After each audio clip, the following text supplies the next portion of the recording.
Hi, ఈరోజు గోంగూర పచ్చడి ఎలా తయారు చేసుకోవాలో చూద్దాం. స్టవ్ వెలిగించుకుని బాండీ పెట్టుకుని ఆయిల్ వేసుకుందాము. ఆయిల్ కాగిన తర్వాత శుభ్రంగా కడిగి పట్టేసుకున్న గోంగూర ఒక 4 కట్టలు గోంగూర పెట్టేసుకుందాము. అది ఉడికిన తర్వాత చూద్దాం. గోంగూర వేసినాక ఒకసారి తిప్పుకుని బాండీ మీద మూత పెట్టేసుకుందాము.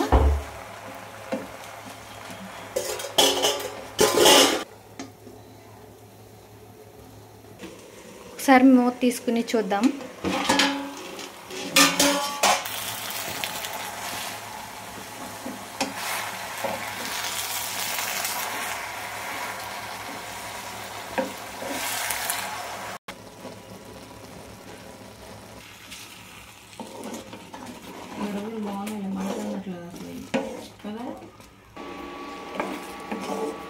గోంగూర ఇలా దగ్గరకు వచ్చేసిన తర్వాత ఇది పక్కన పెట్టుకుని ఇంకొక బాండీ పెట్టుకుని ఎండుమిరపకాయలు అవి వేపుకుందాం. ఇంకో బాండీ పెట్టేసుకున్నామండి. దానిలో కొద్దిగా ఆయిల్ వేసి ఒక గుప్పుడు ధనియాలు, ఒక 10-15 ఎండుమిర్చి, ఎవరి కారాన్ని బట్టి వాళ్ళు కొంచెం ఘాటుగా కావాలనుకుంటే కొద్దిగా ఎక్కువ కూడా వేసుకోవచ్చు. మాకైతే ఇంత ఘాటు చాలనుకుని 15 అయితే వేసుకున్నాము ఎండుమిర్చి. ఇవి వేపేసుకుందాం.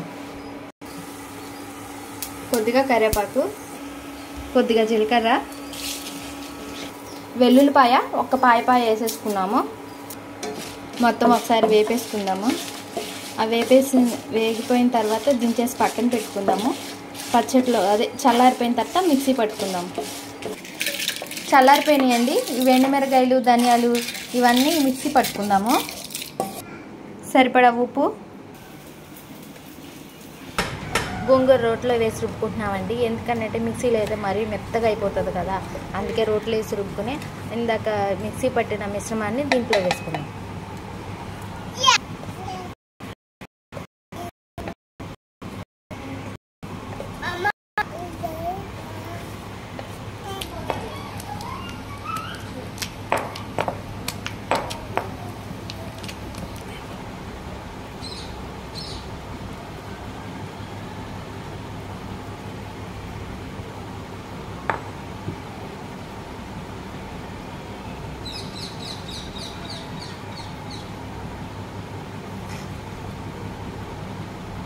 ఇలా పచ్చడి ఒక గిన్నెలోకి తీసేసుకున్న తర్వాత తాలింపండి ఏం లేదు. ఆయిల్ కాసిన తర్వాత అది దానిలో కొద్దిగా కరివేపాకు, పచ్చిశనగపప్పు అవి వేసుకుని చల్లారిపోయిన తర్వాత దీంట్లో వేసుకోవడం.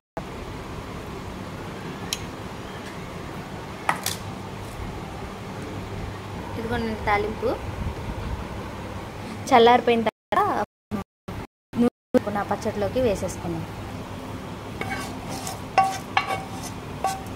అంతే, గోంగూర పచ్చడి రెడీ అయిపోయింది.